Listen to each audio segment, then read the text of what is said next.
Maligayang pagdating sa aking channel. Gusto kong ibahagi sa iyo ang isang kwento na nakatanggap ng malawak na saklaw ng media sa Australia noong taong 2020 dahil may kinalaman ito sa isang kilalang social media influencer. Sumisid tayo sa kwento ni Andre Rebello. Si Andre ay nanirahan sa Perth, Western Australia, kasama ang kanyang partner na si Gracie Piscopo at ang kanilang isang anak. Nagkita sina Andre at Gracie noong 2015. Si Andre ay 19 taong gulang pa lamang. Sa simula pa lang ng kanilang relasyon ay nabihag na siya ng kanyang kasintahang si Gracie. Hinangaan ni Andre ang determinasyon ni Gracie. Hindi siya sumuko at matatag na naniniwala na balang araw ay makakamit niya ang tagumpay. Sa katunayan, ang kanyang mga followers ay patuloy na dumadami na nagdadala ng mas maraming kita.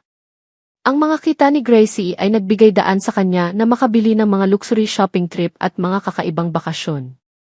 Sa mga paglalakbay na ito, nanatili sila ni Andre sa mga pinakamahal na hotel na kumukuha ng hindi mabilang na mga larawan upang ibahagi sa kanilang mga profile sa social media. Para sa kanilang mga tagasunod, ang mag-asawa ay tila perpekto, isang maganda at nakaistilong babae kasama ang kanyang gwapong kasintahan na mala-atleta ang katawan. Nakatira sila sa isang maluwag na tahanan at nagmaneho ng pinakabagong modelo ng Range Rover. Mukhang nabubuhay sila sa panaginip. Bago naging influencer na may milyon-milyong tagasunod, nagtrabaho si Gracie bilang receptionist sa isang gym. Malaki ang pagbabago ng kanyang buhay nang magsimula siyang magbahagi ng kanyang mga larawan online. Hindi nagtagal ay kumikita siya ng humigit kumulang $170,000 taon-taon, isang makabuluhang pagtaas mula sa dati niyang kita. Nang makilala ni Andre si Gracie, namangha siya sa pamumuhay nito at sa mabilis na pagbabago ng estado nito sa lipunan. Binaha ng mga kumpanya ang kanyang inbox ng mga alok sa advertising, na nagpapahintulot sa kanya na pumili ng mga iba't ibang promotion sa social media. Ang pakikipagnegosasyon sa mga deal na ito ay nakakaubos ng oras, kaya nagpasya si Andre na huminto sa pag-aaral upang maging katuwang ni Gracie. Mula noon, pinamahalaan niya ang kanyang pananalapi, nakipag-ayos ng mga kontrata, at pinili kung aling mga pagkakataon ang dapat ituloy. Para sa kanyang tungkulin, kumikita si Andre ng $20,000 taon-taon. Habang lumalago ang online na negosyo ng mag-asawa, nagsimulang lumabas si Andre sa mga larawan at video ni Gracie, ngunit nanatili pa rin na siya ang focus.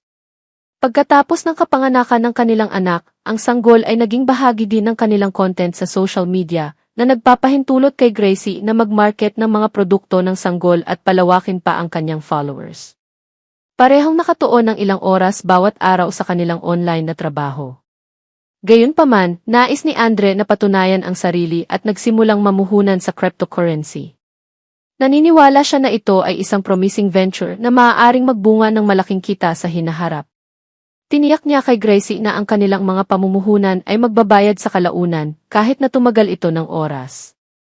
Ang ina ni Andre, si Colleen, ay hindi gaanong sang-ayon tungkol sa kanyang mga desisyon sa buhay. Naisip niya na ang kanyang anak ay dapat ituloy ang isang matatag na karera, isang bagay na maaari siyang umasa sa loob ng maraming taon. Nag-alinlangan si Colleen sa mahabang buhay ng mga karera sa social media at nag-aalala na habang sila ay tumatanda, ang kanilang hitsura ay maaaring hindi na makaakit ng parehong mga followers. Bukod dito, natakot siya na ang mga bagong impluwensya ay matatakpan sila. Madalas ibinahagi ni Colleen ang kanyang mga alalahanin sa isang malapit na kaibigan. Nag-aalala siya na tinalikuran ni Andre ang kanyang pag-aaral upang tumuon sa isang hindi tiyak na hinaharap. Si Colleen ay may 4 na anak, 3 lalaki, 2 nito ay kambal at isang babae. Ang kanyang kasal ay natapos noong 2010, pinalaki niya ang kanyang mga anak ng mag-isa habang nagtatrabaho bilang isang guro. Nang lumaki na ang kanyang mga anak, nagpasya si Colleen na ituloy ang kanyang sariling mga pangarap. Nagsimula siyang mag-aral ulit at noong 2020 ay katatapos lang ng kanyang degree. Nasasabik siyang magsimula ng bagong karera sa pangangalaga ng pangkalusugan sa edad na 58. Gayunpaman, noong ika-25 ng Mayo 2020, isang trahedya ang naganap na walang sinuman ang maaaring umasa. Nang umagang iyon, tila normal ang lahat. Nakipag-usap si Colleen sa kanyang mga anak. Ang kanyang bunsong anak na lalaki, si Fabian, ay nakatira sa kanya, at ang kanyang anak na babae, si Monique, ay pansamantalang nananatili sa kanya habang nagsasanay bilang isang paramedic dahil ang bahay ng kanyang ina ay mas malapit sa kanyang paaralan. Nang umagang iyon, naghanda sina Monique at Fabian na umalis para magtrabaho. Si Fabian, na nagtrabaho ng part-time sa isang kalapit na supermarket, ay umasa sa kanyang ina upang ihatid siya sa trabaho ng alas 10 ng umaga at sunduin siya sa hapon, ngunit nang matapos ni Fabian sa kanyang shift sa araw na iyon, hindi dumating ang kanyang ina upang sunduin siya. Sinubukan niyang tawagan ito ng 13 beses, ngunit hindi ito sumagot. Noong panahong iyon, ang paglalakad pa uwi ay hindi masyadong malayo para kay Fabian. Sa kabutihang palad, ang paglalakbay ay tumagal lamang sa kanya ng mga 10 hanggang 15 minuto. Gayunpaman, siya ay lubos na na-stress. Ang ganitong sitwasyon ay hindi pa nangyari noon. Ang kanyang ina, si Colleen, ay palaging sinusundo siya mula sa trabaho. Natakot siya na may nangyari sa kanyang ina. Si Colleen ay karaniwang isang babaeng may kamalayan sa kalusugan na ang tanging alam na issue ay ang thyroid at maliit na problema sa puso. Gayunpaman, hindi matitinag ni Fabian ang pag-aalala na may nangyaring mali. Pagdating ni Fabian sa bahay, pumasok siya sa loob at narinig ang tunog ng may naliligo sa banyo. Dahil si Colleen lang ang dapat nasa bahay sa oras na iyon, inakala niyang si Colleen iyon. Nagtataka kung bakit hindi siya sinundo mula sa trabaho, tinawag niya ito, ngunit walang natanggap na tugon. Ilang beses tinawag ni Fabian ang kanyang ina, ngunit wala pa ring sagot. Sa kalaunan, nagpa siya siyang suriin ang banyo. Bagamat hindi siya komportable, maaaring naliligo ang kanyang ina, kaya hindi narinig ang boses niya. Si Fabian ay nagkaroon ng kakilakilabot na pakiramdam at nadama na hindi niya mapigilan. Pagbukas niya ng pinto sa banyo, si Fabian ay sinalubong ng isang nakababahalang imahe ng kanyang ina. Sa ilalim ng shower, ang kanyang ina ay nasa isang hindi pangkaraniwang posisyon, nakaluhod sa sahig at nakasandal sa dingding, na hindi nagpapakita ng mga palatandaan na buhay pa ito. Mabilis na kumilos, hinila ito ni Fabian palabas sa gitna ng banyo at tinakpan siya ng tuwalya bago tumawag ng mga serbisyong pang-emergency. Habang naghihintay ng ambulansya, sinubukan niyang magbigay ng paunang lunas. Bagamat mainit ang shower water, nanlamig ang katawan ni Colleen at ang kanyang mukha at liig ay nagpakita ng kakaiba, malabughaw na kulay abo na pagkawalan ng kulay. Nagsagawa ng CPR si Fabian hanggang sa dumating ang mga paramedic. Nakalulungkot, huli na ang lahat. Pumanaw na ang kanyang ina sa mga oras na iyon. Sa kabila ng pinakamahusay na pagsisikap ng mga paramedics, namatay na si Colleen at wala na silang magagawa. Pagkatapos ay nag-message si Fabian sa kanyang kapatid na si Monique na hinihimok siyang umuwi sa lalong madaling panahon.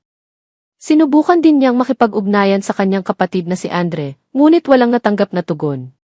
Nang umuwi si Monique bandang alas 3 ng hapon at nagsimulang tumawag at mag-text kay Andre ay dumating siya kasama si Gracie at ang kanilang anak sa bahay ng kanilang ina. Nagulat ang buong pamilya sa biglaang pagkamatay ni Colleen. Nang umagang iyon, nang makausap siya nina Fabian at Monique, tila hindi karaniwan. Kahit na ang autopsy ay hindi matukoy ang sanhi ng pagkamatay ni Colleen. Ang kanyang mga anak, na maliwanag na nawasak, ay nagpupumilit na tanggapin ang ideya na ang kanilang ina ay namatay mula sa natural na mga sanhi. Ang ilang mga detalye ay hindi angkop sa kanila. Halimbawa, nang matagpuan siya ni Fabian, suot ni Colleen ang kanyang gintong wristwatch na lagi niyang hinuhubad bago maligo. Nakasuot pa rin siya ng alahas, isa pang bagay na lagi niyang hinuhubad bago pumasok sa banyo. Bukod pa rito, ang anti-slip mat na lagi niyang ginagamit kapag naliligo ay natagpuang nakabalot sa gilid ng bathtub. Bakit hindi niya ito ginamit noong araw na iyon? Ang mga pulis na dumating sa pinangyarihan ay walang nakitang palatandaan ng sapilitang pagpasok sa bahay. Bawat bintana at pinto ay nakasarado. Sa kabila ng kakaibang mga pangyayari, ang pamilya ay walang pagpipilian kundi tanggapin ang konklusyon na si Colleen ay natural na namatay. Nagbago ang lahat makalipas ang ilang linggo. Ang pamilya ay hindi nakatuklas ng anumang bagong impormasyon, ngunit isang kumpanya ng insurance ang nakipag-ugnayan sa pulisya na may mga hinala ng tangkang pandaraya. Naniniwala sila na ang mga dokumentong isinumite sa kanila ay peke. Ang taong pinaghihinalaang ng pandaraya sa insurance, walang iba kundi si Andre, isa sa mga anak ni Colleen. Isang linggo lamang bago mamatay si Colleen, kumuha si Andre ng 3 life insurance sa kanyang ina na nakapangalan sa kanya. Si Andre ay makakatanggap ng mahigit $1,000,000. Walang iba pang mga anak ni Colleen ang pinangalanan bilang mga benepisyaryo. Wala silang makukuhang pera mula sa insurance kundi si Andre lamang. Hindi nag-aksaya ng oras si Andre. 3 araw lamang pagkatapos ng pagkamatay ng kanyang ina, nakipag-ugnayan agad siya sa lahat ng 3 kumpanya ng insurance at sinubukang kunin ang mga claim. Gayunpaman, 2 sa mga kumpanya ang tumangging magbayad, na binanggit ang maikling oras sa pagitan ng pag-activate ng patakaran at pagkamatay ni Colleen bilang mga batayan upang i-dismiss ang kanyang claim. Tanging ang 3 kumpanya lamang ang pumayag na magbayad, ngunit si Andre ay kinakailangang magsumite ng mga karagdagang dokumento upang makumpleto ang proseso. Noon nagsimulang lumabas ang mga hindi pagkakapare-parehong detalye ng mga papeles. Isang dokumento ang nalista ang maling petsa ng kapanganakan ni Colleen, sa halip ang birthday ni Andre ang nakalagay. Isang malaking pagkakamali ni Andre. Sa tuwing humihiling ang kumpanya ng mga bagong papeles, agad itong ibinigay ni Andre, ngunit ang mga dokumento ay nagtaas ng mas maraming red flags. Sa kalaunan ay natuklasan ng kumpanya ang mga peking medikal na ulat, kabilang ang isang gawa-gawang autopsy na nagsasaad na si Colleen ay namatay mula sa isang ruptured aneurysm na nagdulot ng subarachnoid hemorrhage. Pinausipika rin ni Andre ang testamento ni Colleen, pinangalanan ang kanyang sarili bilang nag-iisang tagapagmana ng kanyang ari-arian. Nagsumite din si Andre ng isang binagong ulat ng psychologist na nagsasabing si Colleen ay angkop sa pag-iisip sa oras na pumirma siya ng anumang mga dokumento. Gumamit si Andre ng artificial intelligence para makabuo ng audio recording na hindi katulad ng sarili niyang boses. Siya ay naglaan ng maraming oras para sa panlilinlang, ngunit ang kumpanya ng insurance ay naghinala at inalerto ang mga otoridad. Nang harapin niya ang mga kapulisan, sinabi ni Andre na lubos na alam ng kanyang ina ang kanyang mga aksyon at humiling sa kanya ng tulong sa pagtiyak ng kanilang pinansyal sa hinaharap. Ipinaliwanag niya na ang kasunduan na pangalanan siyang nag-iisang benepisyaryo ay upang sa kalaunan ay hatiin niya ang pera ng pantay-pantay sa kanyang mga kapatid. Gayunpaman, nahirapan ang pulisya na paniwalaan ang kanyang kwento. Ang binagong testamento at mga patakaran sa life insurance na ipinares sa oras ng pagkamatay ni Colleen ay nagpaisip sa kanila kung may papel si Andre sa kanyang pagkamatay. Nagulat ang pamilya nang malaman ang tungkol sa karagdagang mga patakaran sa life insurance ni Colleen. Bakit ginawa ito ng kanilang ina? Hindi pa siya nagpakita ng paboritismo sa sinuman sa kanyang mga anak, at wala sa kanila ang umaasa na iiwan niya ang kanyang buong ari-arian sa isa lamang sa kanila.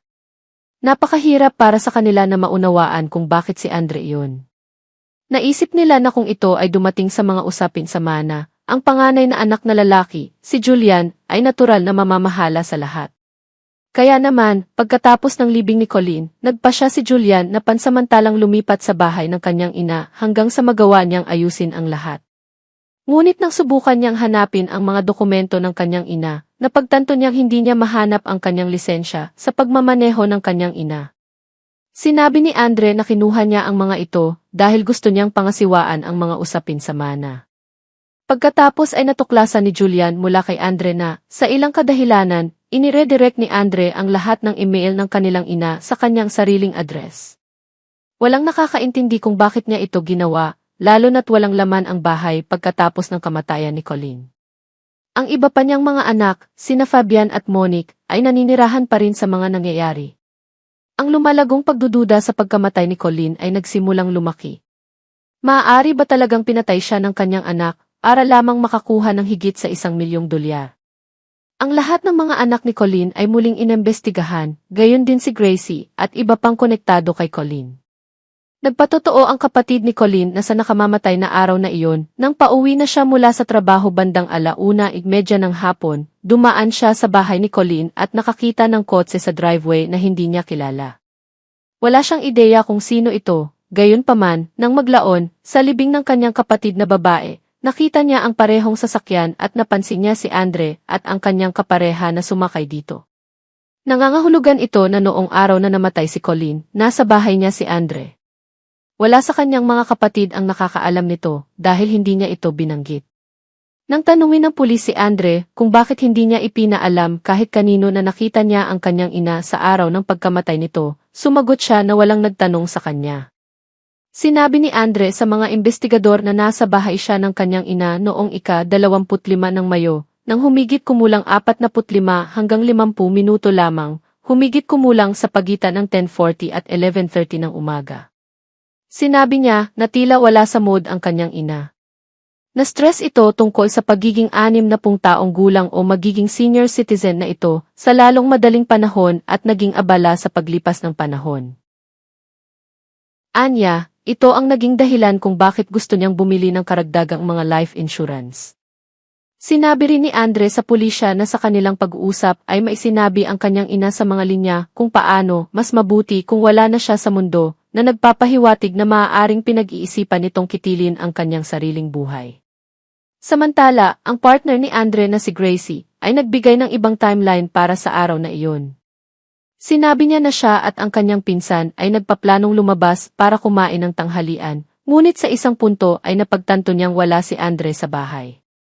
Hindi niya alam kung kailan ito umalis dahil hindi nito sinabi sa kanya saan ito pupunta. Sinubukan niyang tawagan ito ng maraming beses, ngunit hindi sumasagot. Ayon sa call logs ng kanyang tawag sa telepono, tinawagan niya si Andre ng 12 beses bago siya pinadalhan ng mga mensahe. Tinanong kung nasaan siya at kung bakit hindi ito sumasagot sa mga tawag. Inamin ni Gracie na sobrang sama ng loob niya sa panahon na yon.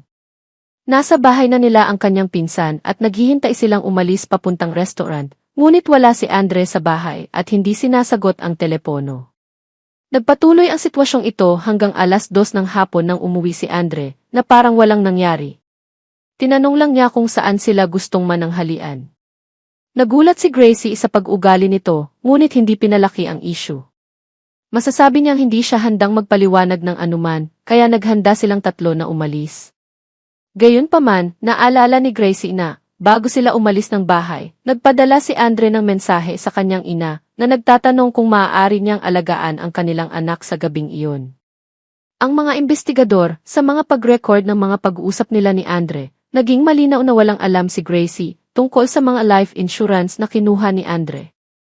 Galit na galit si Gracie kay Andre sa paglalagay sa kanya sa ganoong sitwasyon dahil alam niyang ang isang iskandalo na ganito kalaki ay maaaring makapinsala sa kanyang reputasyon at maging sanhi ng pagkawala ng kanyang mga sponsors.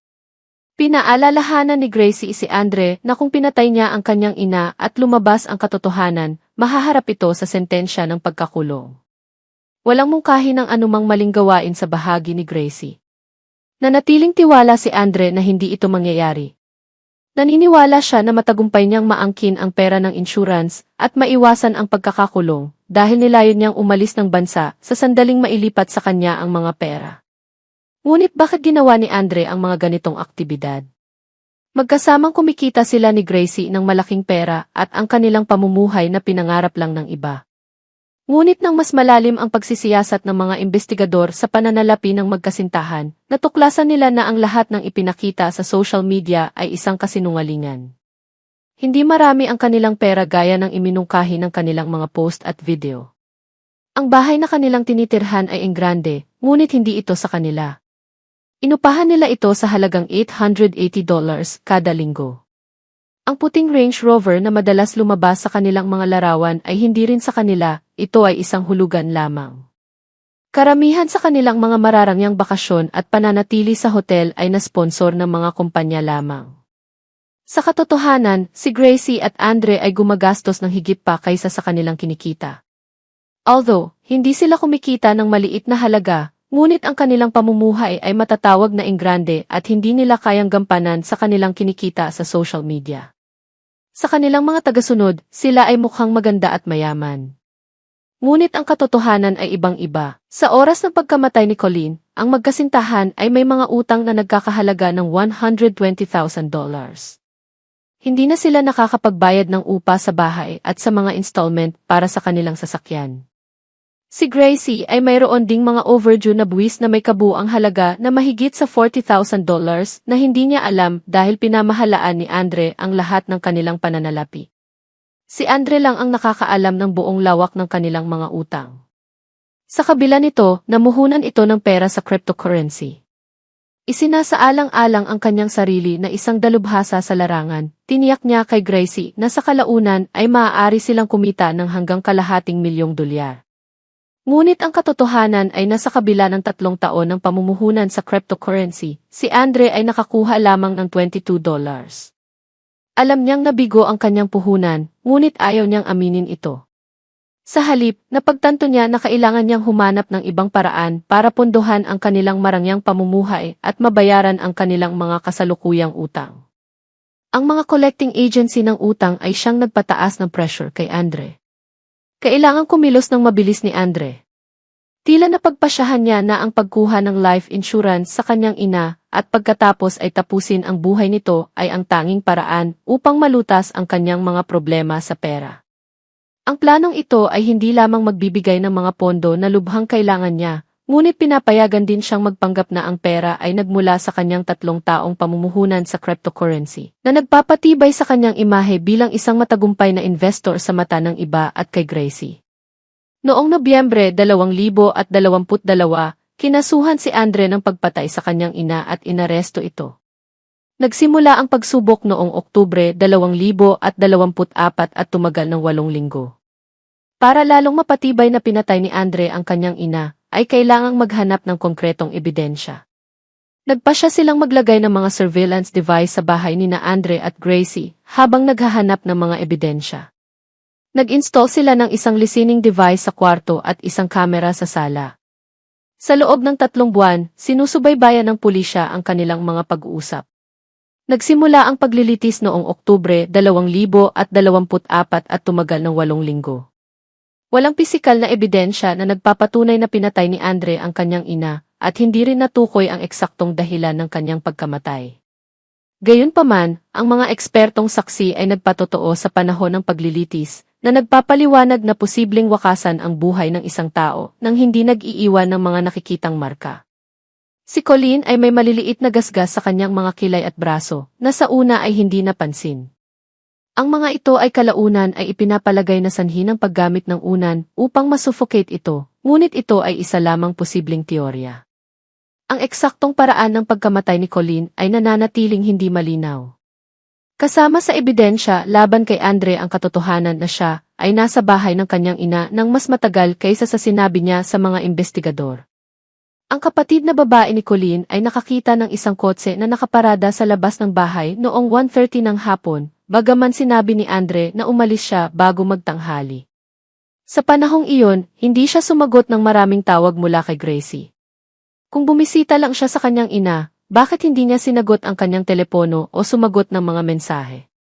Inihayag din ng investigasyon na tinanggal ni Andre ang lahat ng record sa kanyang computer pagkatapos ng Hulyo 2020. Walang nakitang impormasyon ang mga investigador tungkol sa kanyang online na aktibidad, kabilang ang kasaysayan ng paghahanap. Bukod pa rito, ilang araw bago mamatay si Colleen, bumili si Andre ng 3 life insurance na nakapangalan sa kanya. Pagkatapos mag-deliberate ng 2 araw, bumalik ang hurado sa courtroom noong 5 ng Disyembre, 2024, kasama ang kanilang hatol. Hinatulang guilty nila si Andre sa pagpatay kay Colleen. Ang 28 taong gulang ay naghihintay na ngayon ng sentensya na naka-schedule para sa Abril 2025. Inaasahang makakatanggap siya ng habang-buhay na sentensya ng walang posibilidad ng parol. Sa taong ito, tutukuyin din ng korte ang kanyang parusa para sa pandaraya na ginawa niya, kabilang ang pamimeke ng mga dokumento para sa kumpanya ng insurance. Inamin ni Andre ang mga krimeng ito, kaya walang paglilitis na magaganap para sa kanya, at bibigyan na lang siya ng hatol sa hukom. Salamat sa pakikinig sa ating episode ngayon. Kung nagustuhan mo ang kwentong ito, mangyaring i-click ang like sa video na ito at mag-subscribe sa channel para hindi mo makaligtaan ang susunod na mga episode. Maraming salamat at manatiling ligtas mga kababayan.